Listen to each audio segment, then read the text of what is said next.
ukwezi kwa buki korangiye ubu ngubu tutangiye kubahana turabahana kuko ngira ngo birasobanutse nta wavuga ngo ntabyazi nta wavuga ngo irenze ngo ntayazi nta wavuga ko ikisate cyahariwe bisi atakizi nta wavuga ko amasaha yo kucyubahiriza atabizi ubu rero rwose abantu bitegure tuzajya tubahana twanatangiye no kubahana. Ni mu kiganiro cyari umuvugizi wa polisi y'u Rwanda ACP Boniface Rutikanga yagiranye na BTN TV kubijyanye n'umusaruro wari witezwe ku murongo wihariye w'imodoka zitwara abagenzi mu buryo bwa rusange ayishyirwa mu bikorwa ry'iki gikorwa cyo guha bisi umurongo wazo yatangiye gushyirwa mu bikorwa tariki 20 Mata 2026 niho umuvugizi wa polisi y'u Rwanda ACP Boniface Rutikanga avuga ko kuri ubu hatangiye guhanwa ibinyabiziga bikumiriwe muri uyu murongo wihariye w'imodoka zitwara abagenzi mu buryo bwa rusange agashimangira ko ukwezi kwa buki kuri ubu kwarangiye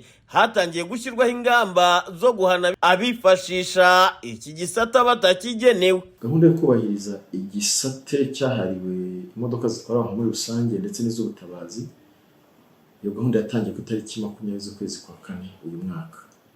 Kuva yatangira bimaze gutanga umusaruro mwinshi cyane cyane ku bantu benshi bakoresha imodoka rusange, imodoka z'ubutabazi muri ya masaha saa 12 za mu gitondo kugeza saa 4 za mu gitondo ndetse n'amasaha nimugoroba guhera saa 11 kugeza saa 3 z'ijoro.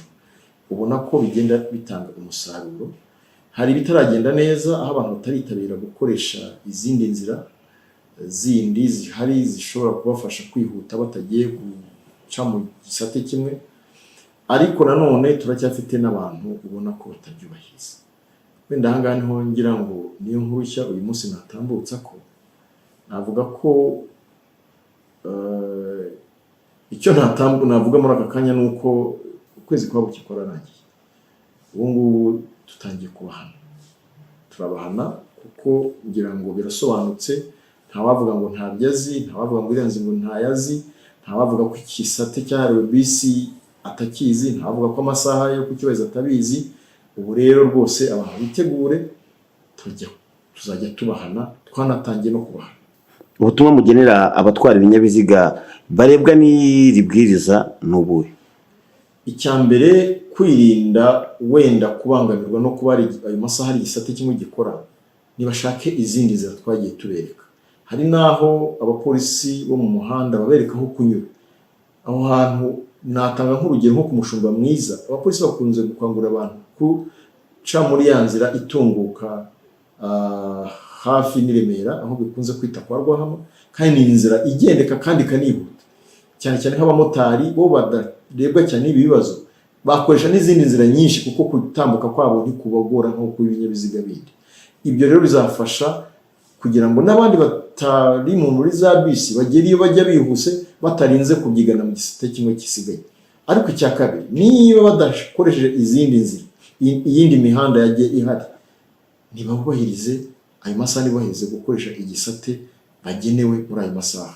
Nibitaba ibyo nta kundi barabiteguye guhura n'ibihano bitangiye gutangwa. Aho umuvugizi wa polisi y'u Rwanda ACP Boniface Rutikanga yongeye kwihanangiriza bima inzira imbangukira gutabara ngo kuko bazajya bahanwa n'itegeko ryo kwima inzira ikinyabiziga kigiye gutabara uri mu kaga. Kindi mbona no kwibutsa kuko tukiri mu muhanda, nongere nibutse abatwara ibinyabiziga bose ko kutaha inzira imbangukira gutabara ari ikosa ryava mu cyaha.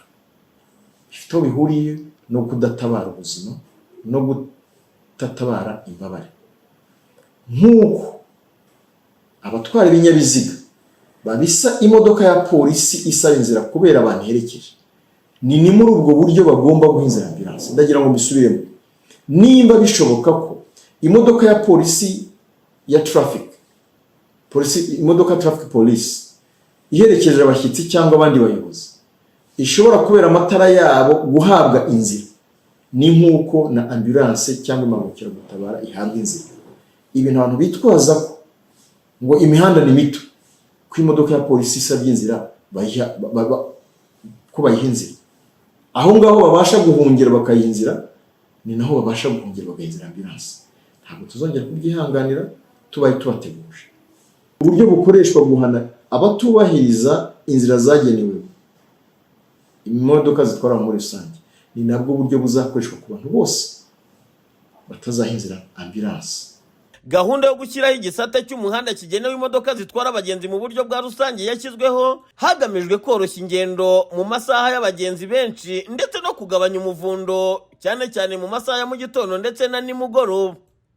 BTN TV mu mujyi wa Kigali, Ndindahiro Valence Papi.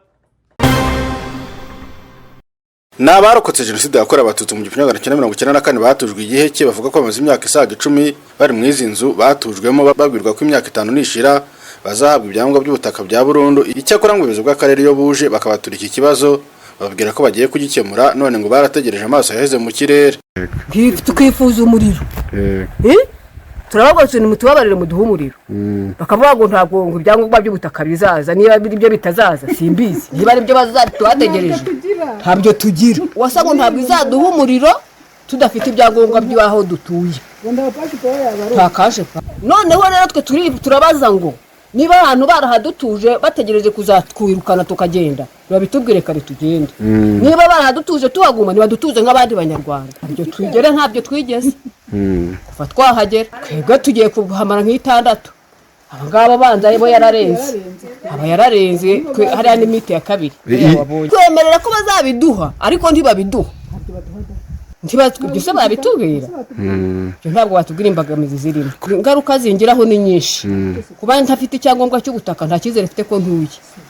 Ikindi cya kabiri, nubwo ubu turashaje turi abakecuru, urabona nk'uyu mugabo ubu ntacyo yakora ngo asabe n'amafaranga 100 kuri banki abe yacuruza n'ibijumba cyangwa n'inyanya, byakunda. Ariko twabuze uko tubigenza. Kugira abanyeshuri Yego sibyo bakorera ku mashuri, kumwe abana nijoro bakora batidi bayikorera he? Kuko nta cyizere nyifite. Hanzagira baravuga ngo ibyangombwa babanje kujya batubwira ngo ibyangombwa by'ubutaka ngo tutaramara imyaka igenwe kugira tubihabwe. None 5 twarayirengeje, tumaze kugira imyaka 6 n'amezi ari kujya hejuru yaje. Ubwo rero sinzi nimba inzara yanjye, sinzi nimba bazayinkuramo nkayivamo nkagenda. Babanje kutubwira ngo ibyemezo by'ubutaka ntitubihabwa ngo iyo myaka itaragera.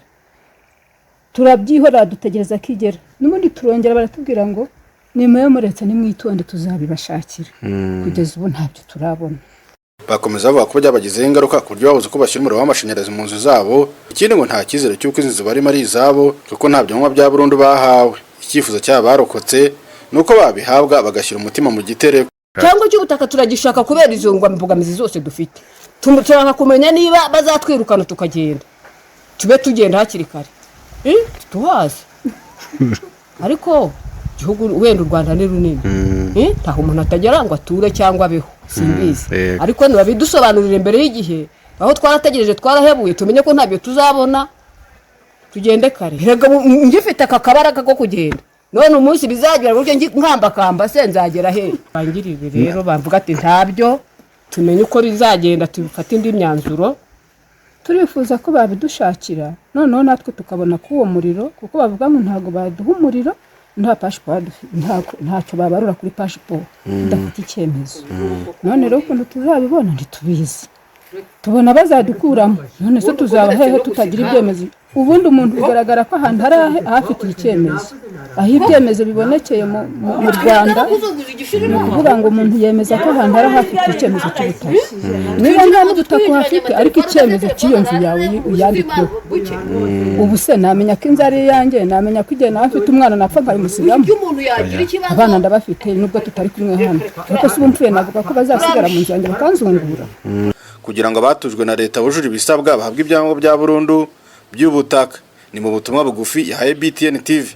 Yagize ati gahunda yo guha ibyangombwa by'ubutaka abaturage batujwe na leta iri kunozwa ku bufatanye n'ikigo cy'ubutaka, bidatinze abujuje ibisabwa bazafashwa kubona ibyangombwa. Imiryango ivuga ko itaba ibyangombwa by'ubutaka bya burundu irenga 20 yarakotse jenoside yakorewe abatutsi mu 1994, yatujwe mu mudugudu wa Rwamiko Igiheke. Akimana Ernest, BTN TV mu karere ka Rusizi.